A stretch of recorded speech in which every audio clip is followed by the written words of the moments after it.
Music director Thaman తన చేతకానితనాన్ని కప్పిపుచ్చుకోవడానికి కుంటి సాకులు చెబుతూ బ్లేమ్ గేమ్ ఆడుతూ అభాసు పాలవుతున్నారు. వివరాల్లోకి వెళదాం.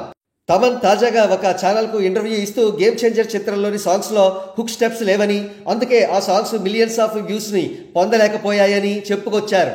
అదే అలవైకుంఠపురంలో చిత్రాన్ని తీసుకుంటే ప్రతి సాంగ్లోనూ కూడా ఒక్కొక్క హుక్ స్టెప్ పడిందని, అందుకే ఒక్కొక్క సాంగ్కి 25 నుండి 50 మిలియన్ వ్యూస్ వరకు వచ్చాయని, 100 మిలియన్ వ్యూస్ వరకు కూడా వెళ్ళాయని, అదే గేమ్ చేంజర్ చిత్రానికి మాత్రం కొరియోగ్రఫీ బాగోకపోవడం వల్ల సాంగ్స్ ఆశించిన వ్యూస్ సాధించలేదని చెప్పుకొచ్చారు తమన్. కానీ తమన్ చెప్పింది పచ్చి అబద్ధం. వాస్తవాలు మాట్లాడుకుందాం. RC-15 ప్రాజెక్టు కన్ఫర్మ్ అయినప్పుడు శంకర్ గారికి అప్పటికి మంచి క్రేజే ఉంది. ఎందుకంటే అప్పటికి ఇండియన్ 2 రిలీజ్ కాలేదు కాబట్టి.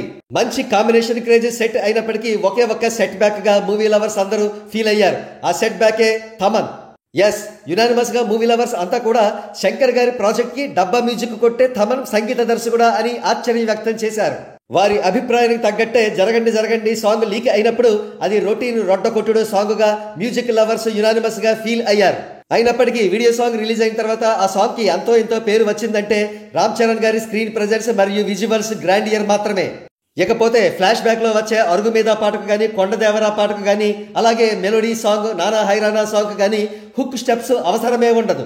ఇకపోతే రామచా మచా సాంగ్ వినడానికి ప్యూర్లీ యావరేజ్ సాంగ్. అటువంటి సాంగ్ కి ఎంతో కొంత గౌరవం దక్కిందంటే రామ్ చరణ్ గారి స్క్రీన్ ప్రెజెన్స్, కొరియోగ్రఫీ, ఇంకా వివిధ రాష్ట్రాల్లోని నృత్య రీతులను ప్రదర్శించే గ్రూప్ డాన్సర్స్. ఇక ధోప్ సాంగ్ అయితే వినడానికి పరమ చెత్త అనేది మ్యూజిక్ లవర్స్ ఏకాభిప్రాయం. అటువంటి చెత్త పాటకు అద్భుతంగా డాన్స్ చేసి చూడగలిగేలా చేసిన వ్యక్తి రామ్ చరణ్ గారు. ఏదేమైనా తన చేతకానితనానికి కుంటి సాకులు చెప్పిన తమన్ గారి డౌన్ ఫాల్ స్టార్ట్ అయిందని చెప్పవచ్చు.